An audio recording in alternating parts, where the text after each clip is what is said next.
Álvaro, muchas gracias. Bienvenido entonces a este tercer panel. Cuéntanos qué nos traes hoy día. Hola, muchas gracias por la invitación. Es un honor estar acá junto a todos los y las presentes. Estoy muy de acuerdo con lo que decía Paquita Rivera hace un rato y de verdad es un honor gigantesco estar acá con ustedes.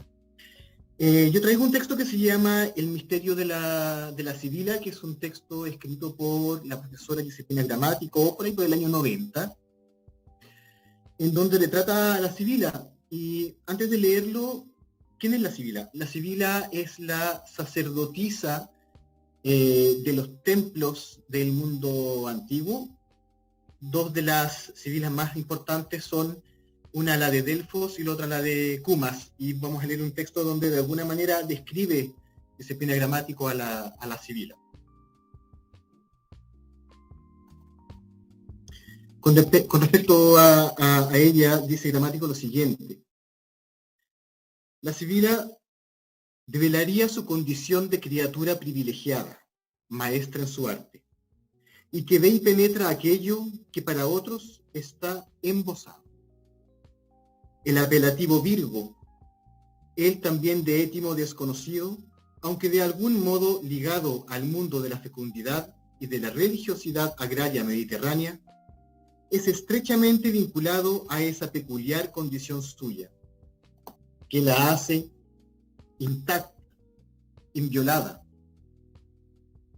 bellísima por ende, a los ojos del Dios que la reclama para sí y del cual ella trata, a menudo en vano, de defenderse. Y está por otro lado enlazado con esa maravillosa fecundidad del espíritu que se materializa en las verdades que brotan de su boca.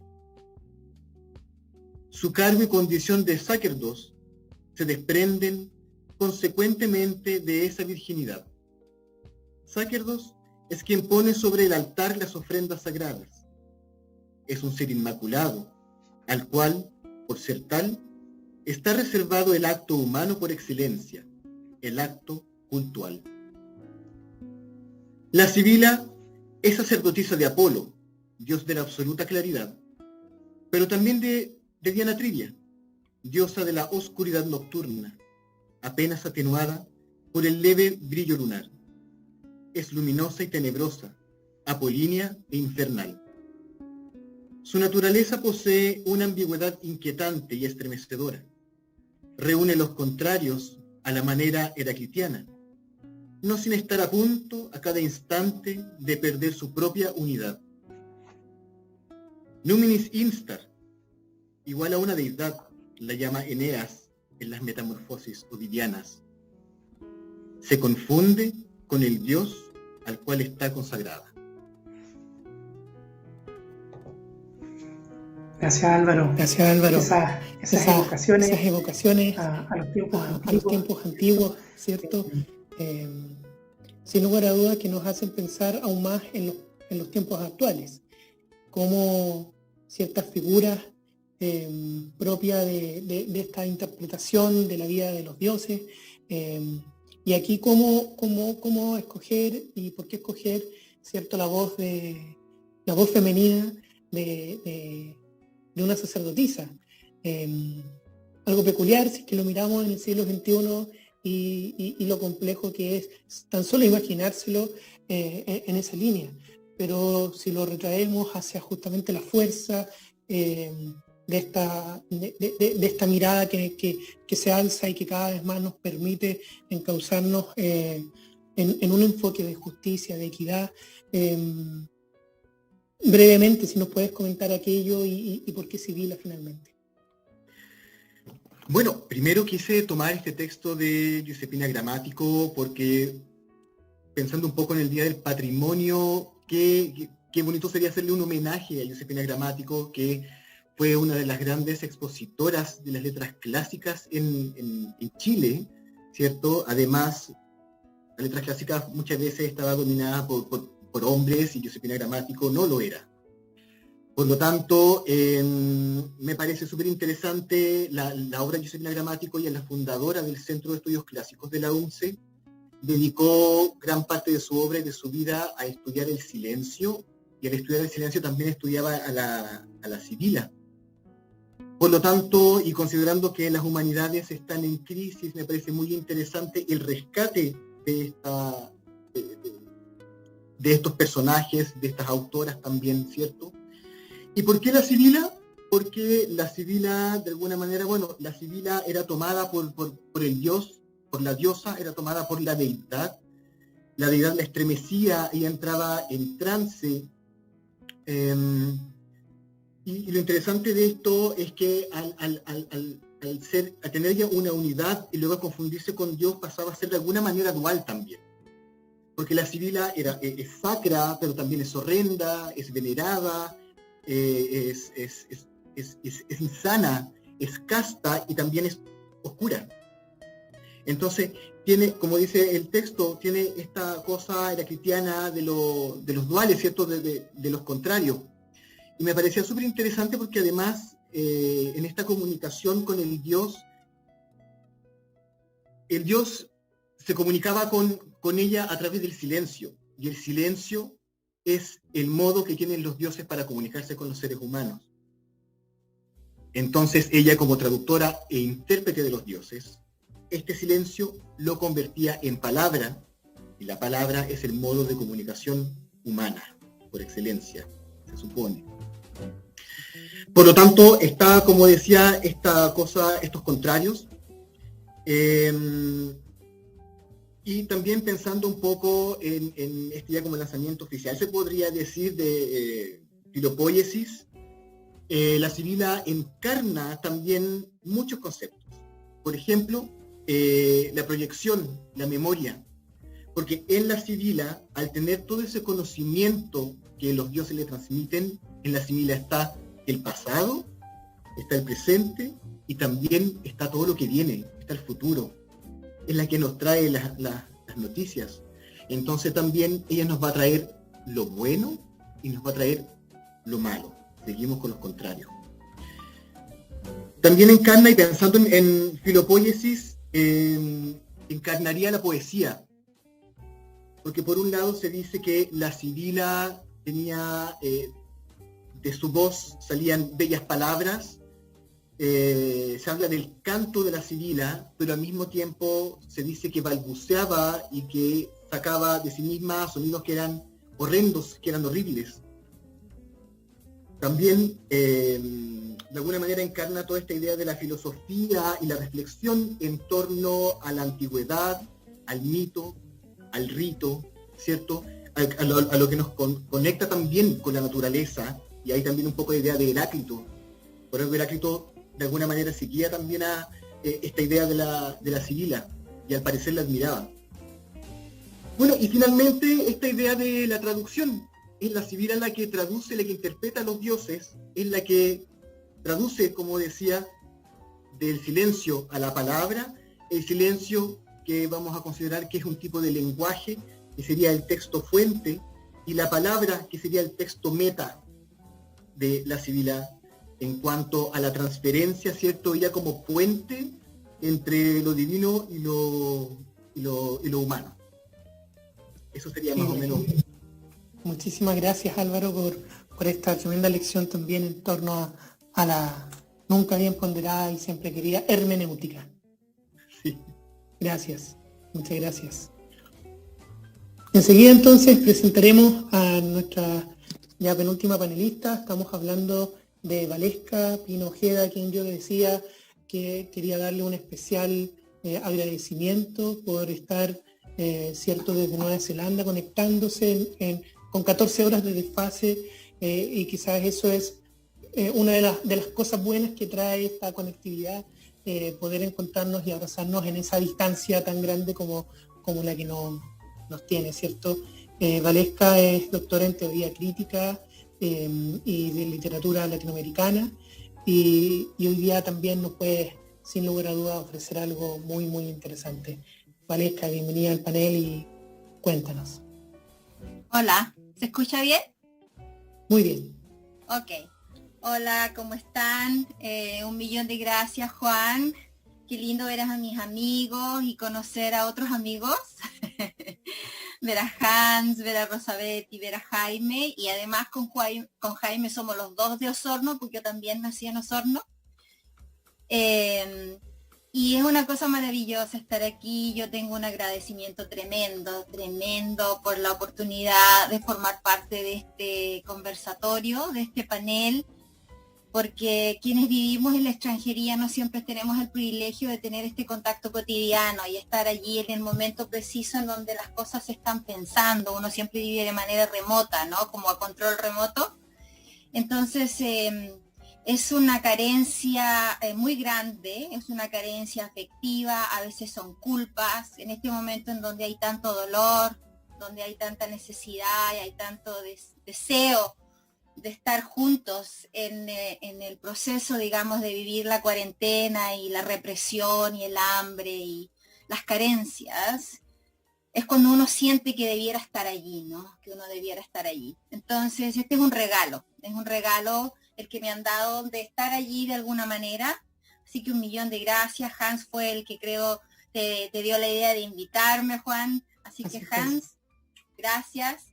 Y un cariño a todos los amigos que están escuchando en Facebook. Ya me han escrito algunos amigos que están allí.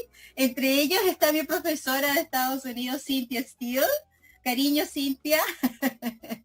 Entonces, bueno, me alegro tanto de estar aquí. Yo soy profesora, yo no soy creadora, no soy artista, aunque a veces canto, porque esa fue una de las actividades que impulsamos desde Valdivia en los 80, cuando estábamos haciendo la resistencia cultural a la dictadura, ¿no? Después de tantos años, ahora recién hace un par de años me di cuenta que eso era lo que estábamos haciendo. Que estábamos haciendo resistencia cultural a la dictadura, porque siempre era como que hacíamos peñas, café concert, pero yo no sabía que eso era lo que estábamos haciendo, porque ese fue precisamente el punto flaco de la dictadura, ¿no? Y yo ahora me muerdo la cola un poco, porque me he dedicado a hacer estudios culturales. Y en el proceso de hacer estudios culturales, empecé con la literatura de mujeres y con la filosofía, que es lo que estudié en Chile. Y la escritura de mujeres en mi trabajo doctoral fue el que me llevó a la cultura popular, porque las mujeres en el proceso de buscar otros saberes o buscar saberes que no están en la parte hegemónica, se encontraron con la música, se encontraron con la cocina, se encontraron con las narraciones de las abuelas y empezaron a desconstruir todo el relato hegemónico de lo nacional. Entonces es a través de mi condición de ser mujer y de estudiar, digamos, la literatura, la voz de las mujeres, que yo llegué a la cultura popular, llegué a los estudios culturales, y cuando quise estudiar el rol de la cultura en Chile en la postdictadura, me encontré con los estudios de memoria y de trauma, porque se me hizo absolutamente imposible estudiar el arte chileno desde la dictadura en adelante, recurriendo a los cánones ya establecidos.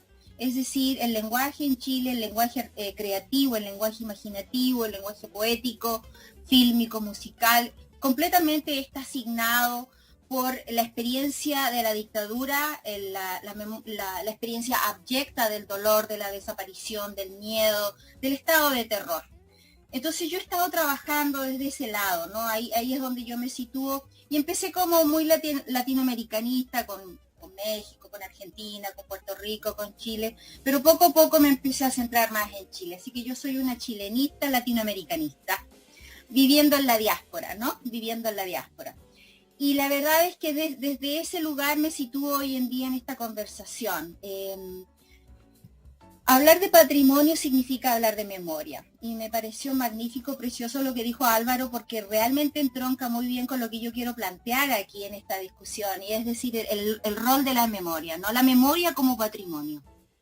La memoria, el ejercicio de recordar, pero el ejercicio de recordar no necesariamente desde los espacios racionales, de los espacios epistemológicos, desde los espacios, digamos así, o lógicos, sino desde los espacios imaginativos y afectivos, ¿no?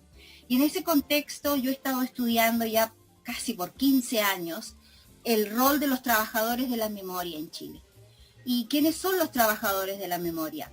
ese es un concepto que yo he adaptado de una socióloga argentina que es Elizabeth Jelling, y ella habla de los emprendedores de la memoria. Pero como la palabra emprendimiento está tan ligada de alguna forma a la cuestión de hacer negocios y empresas, yo lo he cambiado y le he puesto los trabajadores porque me parece que dentro de nuestra propia historia social política, hablar de trabajadores es mucho más orgánico. Inmediatamente nos remite a nuestra propia condición de ser trabajadores culturales, ¿no? Que no es otra cosa lo que somos, ¿no? Entonces, y en ese rol de los trabajadores de la memoria, yo más o menos distingo dos grupos, ¿no? La sociedad civil, que en Chile yo la veo que los primeros que empezaron a hacer una relación desde la sociedad civil con la memoria, por supuesto están las organizaciones de detenidos desaparecidos, todas las asociaciones que surgieron, de detenidos políticos, de prisioneros políticos, etcétera, ¿no? Entonces tenemos nosotros allí instituciones que son patrimonio. Para mí, estas mujeres que han liderado, porque la mayoría son mujeres, ¿no?, que han liderado la batalla de los derechos humanos en Chile, es un patrimonio esencial, porque han sido las portadoras de una memoria traumática, de un deseo de cambio social, de una justicia social, pero también de no olvidarnos del punto central de los derechos humanos, ¿no? Y es el hecho de que los derechos humanos los entendíamos hace 30, 40 años como exclusivamente relacionados con la experiencia de la dictadura, pero poco a poco el pueblo mapuche, nuestros pueblos indígenas en general, y obviamente yo me considero una mestiza, no me puedo alienar de eso, nos han recordado en que en realidad la desaparición, la tortura y la muerte y el asolamiento la han vivido pueblo mapuche por siglos. Entonces la relación con los derechos humanos ha ido adquiriendo otras dimensiones, ¿no? Otras dimensiones. Y la cuestión de los derechos humanos ahora la tenemos muy decantada en Chile a partir del movimiento de octubre, que es el derecho a la dignidad. Entonces es un concepto tan importante, tan poderoso. Por un lado, por lo tanto, la sociedad civil, pero el otro lado está el trabajo que hacen ustedes, los que he estado escuchando aquí, desde el arte, desde la poesía, desde la filosofía, etcétera. Y para mí ese es el campo de la memoria afectiva, de la memoria del arte, la memoria emotiva, porque hay algo que nos pasó muy grande con la dictadura, y es que la dictadura quiso disociar, quiso destruir nuestros espacios de afectividad, en este proceso de la disociación, de separarnos, de generarnos el temor por el otro, por el vecino, por el colega, por el compañero de curso que podía ser soplón, etcétera, etcétera. Esa disociación que llevó a romper las redes, no solamente sociales, llevó también a romper redes afectivas. Lo que hemos estado haciendo nosotros en los últimos 40 años es recuperar, restituir esa confianza en el otro. Y yo creo que el arte, el cine, la poesía, la música han estado haciendo un trabajo maravilloso. Y en ese sentido son un patrimonio. Por ejemplo, que yo creo que en este momento la trova, la música trovadoresca que se deriva del movimiento de la nueva canción en sus distintas metamorfosis de hoy, ¿no? Lo que hace Manuel García, lo que hace Magdalena Matei, etcétera, lo que hace el Stern, etcétera, todo este grupo de la nueva canción que yo llamo, ellos ejercen un patrimonio que es recuperar la memoria viva de lo que fue la nueva canción, de lo que fue el canto nuevo. ¿Y qué es lo que recuperan ahí? Es un ethos, una ética, una manera de ser humanos, una manera de situarnos dentro de una comunidad, una manera, digamos, de estar en relación con los otros más allá de la lógica instrumentalista que instaló el neoliberalismo, ¿no? En donde yo trabajo con el otro porque el otro me va a servir para algo, ¿no? Y por supuesto en la música yo creo que una de las cosas maravillosas que nos ha dado la música es la reconstitución, por ejemplo, de la cueca, que comenzó para mí con Los Tres y toda la recuperación del tío Roberto Parra, pero luego, por ejemplo, tenemos toda la recuperación que ha hecho el Chico Trujillo en todas sus bandas, ¿no? Es decir, la recuperación del bolero, la recuperación de la canción Cebolla. Para mí la canción Cebolla es un patrimonio. y es un patrimonio afectivo, es un patrimonio de legitimación, digamos, de los verdaderos ámbitos afectivos en que nos hemos formado. Nosotros no nos formamos escuchando música clásica o escuchando, digamos, a los grandes chansons français. Nos formamos escuchando la canción Cebolla, a Adamo, a Sandro, nos formamos con esa música y me parece maravilloso que la nueva generación de músicos y de artistas se haya relegitimado el verdadero lugar cultural, de patrimonio cultural, que tiene todo este arte popular que produce a veces la gente más humilde, la gente menos reconocida. Y obviamente otro patrimonio que a mí me parece esencial en Chile es el patrimonio del muralismo. Es decir, ¿cómo podríamos vivir sin el muralismo, sin la muralla del pueblo, ¿no? Si la prensa calla, que hablen las murallas. Ese eslogan está más vivo que nunca. Por lo tanto, yo lo que quería enfatizar en esta breve presentación es la memoria cultural, y una memoria cultural que está de la mano de los ciudadanos, de los ciudadanos movilizados como no movilizados, y del mundo de los artistas y de digamos, de comunidades de base. Y yo estoy optimista, no sé si será porque vivo acá, pero yo tengo un pensamiento optimista. Yo creo que yo estoy muy optimista. ¿Por qué? Porque Chile está alzado. No hay sumisión, no hay aceptación, es doloroso ver la represión, pero mientras la guagua llore, algo va a pasar aquí. Y en ese sentido a mí me siento tan orgullosa, tan enamorada de la energía y de la valentía que yo veo, digamos, en Chile, y creo que está preñada de memoria. Todo lo que ocurre en Chile está absolutamente impregnado de una energía de memoria histórica, de memoria social, de justicia y de una memoria afectiva. Yo creo que hay un gran enamoramiento, y ese enamoramiento con las ideas que nos han querido quitar, con los valores, con los afectos, eso lo ha transmitido la sociedad civil y lo ha transmitido el arte, la poesía, el cine, el muralismo, la música. Y creo que eso está totalmente vivo. ¿Y qué hemos hecho en estos días de cuarentena? ¿Qué hemos hecho? Nos hemos servido de todo eso para sobrevivir. Nos hemos servido del arte. Todavía no tenemos la ciencia no ha llegado para resolver los problemas, pero sobrevivimos con el amor, con los afectos que tenemos a través de los lenguajes artísticos afectivos. Bueno, Juan, eso quería decir yo. Sí, muchísimas gracias, Valesca. Un tremendo, cierto, aporte a la discusión, y desde ya adelanto a todos quienes nos están escuchando, siguiendo, que este es el primer conversatorio, un pie forzado, cierto, desde pocos minutos, en donde cada uno ha logrado expresar, ha logrado relatar parte de ese mundo viejo que nos mencionaba Jaime, por ejemplo.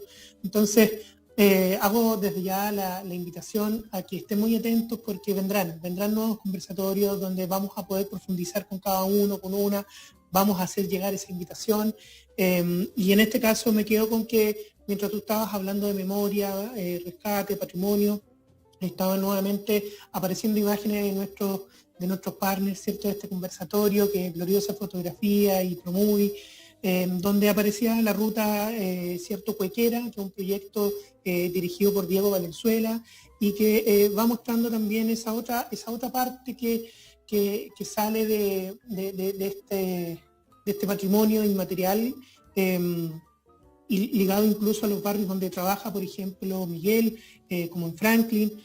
Han habido cierre de picadas, han habido cierre de lugares típicos, ha habido una despreocupación de lugares patrimoniales también, y en el Día del Patrimonio creo que eso es relevante decirlo para ver cómo lograr fortalecerlo, y la memoria es parte, cierto, importantísima para lograrlo.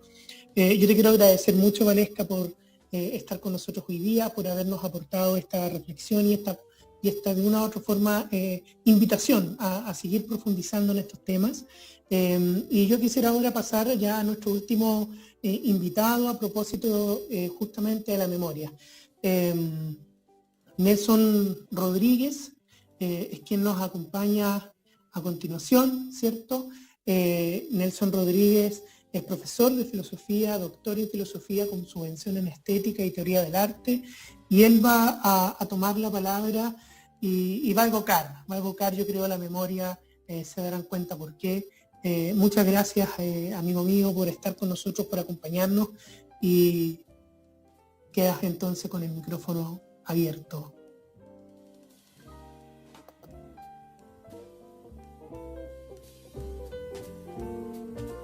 Bien, muchas gracias. Un honor estar invitado en este panel. A todos, a todas, también a los Telezoom auditores, digamos, que nos están viendo y que están participando. Agradecido de la escucha. Realmente las palabras de Valesca, como las poesías escuchadas, los textos, los cantos, obviamente alimentan un río, ¿no es cierto?, que viene a proponernos a discutir sobre la memoria, y obviamente a discutir de un modo de tensionar precisamente, ¿no es cierto?, esa memoria que nos llega, o esa memoria que construimos, o esa memoria que deconstruimos. De algún modo, el sufrimiento de la gente hoy día no es nuevo. El sufrimiento de la gente por el hacinamiento no es nuevo. 1925, 1932 fueron épocas también donde el hacinamiento en Chile, de las clases populares, ¿no es cierto?, fueron épocas de reconversión de lo social y lo político. En esa idea, el patrimonio, ¿no es cierto?, también hoy día nos permite rearticular, deconstruir su misma acepción de ser patrimonio. Eso que heredamos, ¿no es cierto?, no necesariamente viene de la dictadura, ¿no es cierto? También esa dictadura que heredamos como sistema político también tiene que ver con el patrimonio de la democracia que nosotros también supimos llevar, ¿no es cierto?, en su bandera como bandera de lucha, pero también sin darnos cuenta del sistema en el que estamos viviendo. En ese sentido agradezco la participación de haber estado acá en este panel y escuchando a todos y a todas. Voy a leer mi texto. Quiero recordar, a propósito de memoria y a propósito de mujeres, a propósito de arte, a una mujer que murió hace poco, Gracia Barrios. Tal vez el cuadro que recorra en estos días, en la despedida de Gracia Barrios, sea un óleo sobre tela sin título, América de 1971, o la apariencia de los rostros diseminados. En pocos cuadros en la obra de Gracia aparece la diseminación como esa forma de reconocer aquello que dejamos escapar, dejamos de ver o bien nos volvemos indiferentes. Diseminados también porque aparecen anunciando en la inmensidad del espacio, de la cultura, de la geografía, una denuncia, un relato por el que a fragmentos o a voz baja resuena un dolor en el pálpito de un corazón. ¿Son rostros diseminados? No, no son rostros diseminados. Gracias a Gracia son los nombres por los que se comprende la tierra. Son los hombres, las mujeres, los niños y niñas que sostienen el nombre de la tierra, el nombre del continente, el nombre de Chile. Gracias a Gracia, la dignidad fue instalada con una voz sencilla, humilde y casi silente. Gracias a Gracia, el dolor y la dignidad podían escucharse con la suavidad de las brochas, pinceles y a veces con las mismas y propias manos que entonaban los cuadros de Gracia. Gracias a Gracia, los colores, todos hechos desde la tierra, el don se vuelve carne, en los rostros diseminados, pues no es el negro ni el rojo, sino el barro y la sangre. No es la violencia, es el viento que entra en el alma para derribar la modorra de los burgueses. Gracias a Gracias, mujer, madre, esposa, amante, acaso la labor de quien puede llamarse artista. Tierra, carne, sangre, luz, viento y trinos que se alejan y que vuelven en la voz de los que luchan, en la voz de los que caen, en la voz de los que encienden, en la voz de los que duermen, en los cuerpos que se abrazan a nuevos caminos, como los cuerpos que despiertan en semillas. Semillas de mujer despiertan este día, tu adiós, gracia, porque tu obra levanta la voz de los que sufren.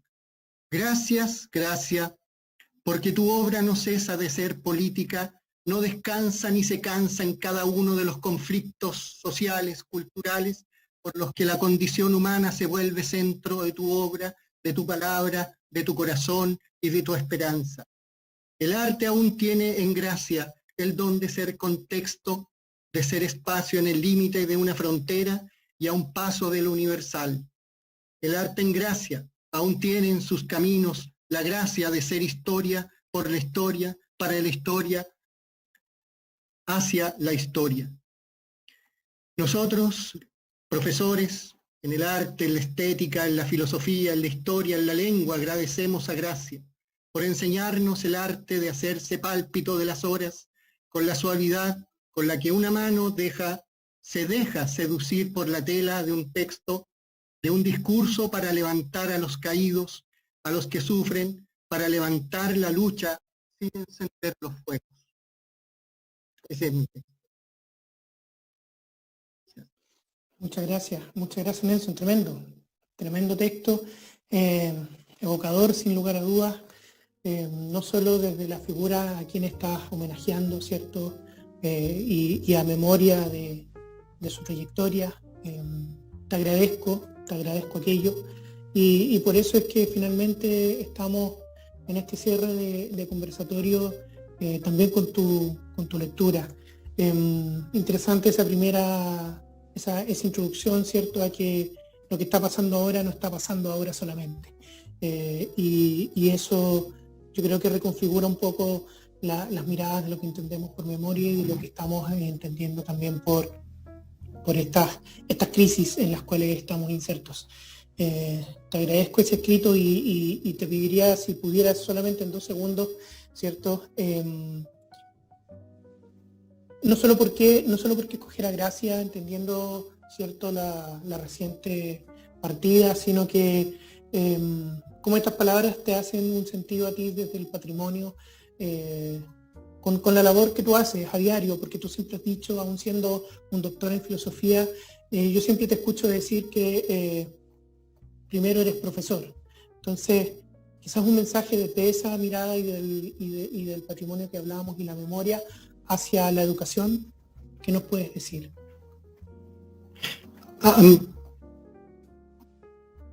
Yo quisiera,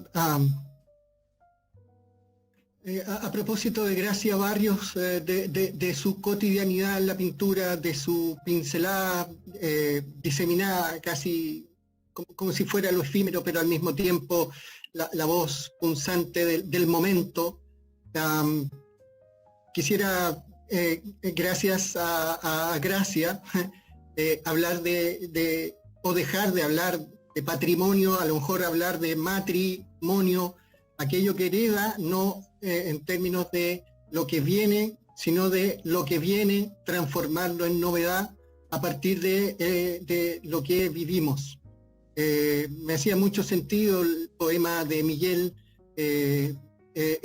y del relato, ¿no es cierto?, de sus clases, él como educador popular, ¿no es cierto?, el contexto con los estudiantes puede, ¿no es cierto?, ser también una forma de construir un matrimonio o un patrimonio en términos de heredar y dejar por herencia otra forma de convivir, otra forma de hacer política, otra forma de construir escuela, otra forma, ¿cierto?, de construir relatos.